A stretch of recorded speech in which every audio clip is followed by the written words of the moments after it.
দিব বিচাৰিছো অত্যন্ত গুৰুত্বপূৰ্ণ খবৰ ৰাজ্যত অবৈধ ট্ৰেডাৰৰ বিৰুদ্ধে জিলাই জিলাই চলিব অভিযান ৰাইজৰ টকাৰে বিলাসী জীৱন কটোৱা কোনো এতিয়াৰে পৰা খাৰি যাব নোৱাৰিব আৰু মুখ্যমন্ত্ৰী গৰাকী এই সন্দৰ্ভত কঠোৰ হৈছে আৰক্ষী সঞ্চালক প্ৰধান জিপি সিং কঠোৰ হৈছে বিশেষ এসআইটি গঠন কৰি দিয়া হৈছে এতিয়াৰে পৰা ৰাইজৰ টকাৰে প্ৰবঞ্চনা কোনো কৰিব নোৱাৰিব জিলাই জিলাই অধিক তীব্ৰতৰ হ'ব অভিযান ব্ৰেকিং নিউজ এই মুহূৰ্তত মুখ্যমন্ত্ৰীৰ নিৰ্দেশৰ পাছতে অবৈধ ট্ৰেডিংক লৈ খৰব হৈছে অসম আৰক্ষী পুলিয়া পোখালিয়ে ট্ৰেডিংৰ নামত চলা প্ৰবঞ্চনা উঘালি পেলোৱা হ'ব ৰাইজৰ টকা লৈ বিলাসী জীৱন কটোৱা সকলৰ এতিয়াৰে পৰা আৰু নিস্তাৰ নাই কোনো খাৰি যাব নোৱাৰিব অবৈধ ট্ৰেডিং কৰি জিলাই জিলাই চলিব অবৈধ ট্ৰেডাৰৰ বিৰুদ্ধে অভিযান আৰক্ষী সঞ্চালক প্ৰধান জিপি সিঙে গঠন কৰিছে ইতিমধ্যে বিশেষ এসআইটি ইতিমধ্যে অনলাইন ট্ৰেডিংক লৈ গঠন কৰা হৈছে 14 জনীয়া এসআইটি ব্ৰেকিং নিউজটো মুহূৰ্তত জনোৱাৰ চেষ্টা কৰিছো 14 জনীয়া এসআইটি তদন্ত পৰ্যবেক্ষণ কৰিব অসম সিআইডিৰ মুখ্য কাৰ্যালয়ৰ পৰা আৰু ট্ৰেডিংৰ নামত প্ৰবঞ্চনা কৰি ধন আত্মসাৎ কৰি কোনো লোকেই খাৰি যাব নোৱাৰিব মুখ্যমন্ত্ৰীৰ নিৰ্দেশৰ পাছতে অবৈধ ট্ৰেডিংক লৈ খৰব হৈছে অসম আৰক্ষী আৰু পুলিয়া পোখালিয়ে উভালি পেলোৱা হ'ব ট্ৰেডিংৰ নামত চলা প্ৰবঞ্চনা ইতিমধ্যে বিশাল স্বপ্ননীল সুমি বৰা পোহৰলৈ আহিছে এই সকল লোকৰ প্ৰবঞ্চনা দীপাংকৰ বৰ্মনৰ প্ৰবঞ্চনাৰ তথ্য পোহৰলৈ আহিছে আৰু তাৰ পাছত বিশেষ এসআইটি গঠন কৰি দিয়া হৈছে ৰাজ্যৰ জিলাই জিলাই চলিব অবৈধ ট্ৰেডিংৰ নামত চলা প্ৰবঞ্চনাৰ বিৰোধী অভিযান আৰু ৰাইজৰ টকা লৈ বিলাসী জীৱন কটোৱা সকলৰ এতিয়াৰ পৰা আৰু নিস্তাৰ নাই টকা আত্মসাৎ কৰি ৰাইজৰ কষ্টোপাৰ্জিত ধন আত্মসাৎ কৰি ট্ৰেডিংৰ নামত প্ৰবঞ্চনা কৰি ধন আত্মসাৎ কৰা সকলৰ এতিয়াৰ পৰা আৰু নিস্তাৰ নাই মুখ্যমন্ত্ৰী গৰাকীয়ে মন্তব্য কৰিছিল মুখ্যমন্ত্ৰীৰ মন্তব্য আছে মুহূৰ্তত পুনে পুনে মন্তব্য শুনোৱাৰ চেষ্টা কৰিম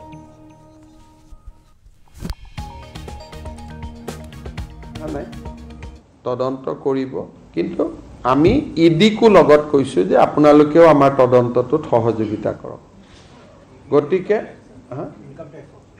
আমি অসম আৰক্ষী ডিজিপি আছে আমি অলৰেডি সিদ্ধান্ত লৈছো যে এটা এসআইটি হ'ব যোনে গোটেই কেছখিনি মনিটৰ কৰিব ডাঙৰ কেছখিনি সিআইডিয়ে কৰিব সৰু কেছখিনি ডিস্ট্ৰিক্ট পুলিচৰ তাত থাকিব আৰু ওভাৰঅল গোটেই মেটাৰটো ইনকাম টেক্স আৰু ইডিক দিম আৰু এটা সময় যদি প্ৰয়োজন হয় যে নহয়তো সিবিআই কো দিব লাগে আমি সিবিআই কো দিব পাৰিম ইয়াত কোনো আমাৰ ফালৰ পৰা কোনো তাত দাবী কৰাৰ প্ৰয়োজন নহয় এমাহ ডেৰ মাহৰ পিছত পৰিৱেশটো চাই যদি আমি ভাবো যে ই এটা বহুত ডাঙৰ জটিল কেছ আমাৰ কাৰণে দিগদাৰ তেতিয়া আমি তাক সিবিআইক পঠাই দিম কিন্তু বৰ্তমান ইতিমধ্যে অসম আৰক্ষীয়ে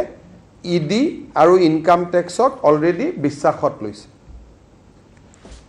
So Assam government is willing to hand over the case even to CBI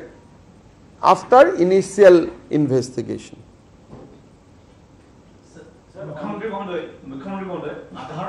আৰক্ষীৰ কোনো অসুবিধা নাই তদন্ত কৰিব কিন্তু আমি ইডিকো লগত কৈছো যে আপোনালোকেও আমাৰ তদন্তটোত সহযোগিতা কৰক গতিকে আমি অসম আৰক্ষী ডিজিপি আছে আমি অলৰেডি সিদ্ধান্ত লৈছো যে এটা এসআইটি হ'ব যোনে গোটেই কেছখিনি মনিটৰ কৰিব ডাঙৰ কেছখিনি সিআইডিয়ে কৰিব সৰু কেছখিনি ডিস্ট্ৰিক্ট পুলিচৰ তাত থাকিব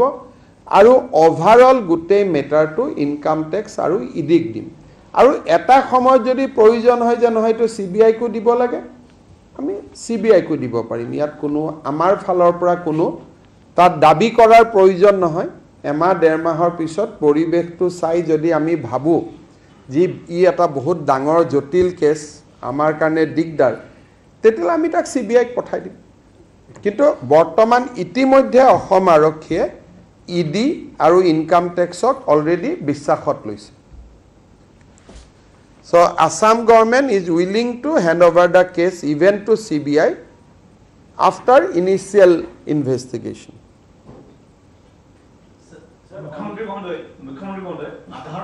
আৰক্ষীৰ কোনো অসুবিধা নাই তদন্ত কৰিব কিন্তু আমি ইডিকো লগত কৈছো যে আপোনালোকেও আমাৰ তদন্তটোত সহযোগিতা কৰক গতিকে আমি অসম আৰক্ষীয়ে DGP আছে আমি অলৰেডি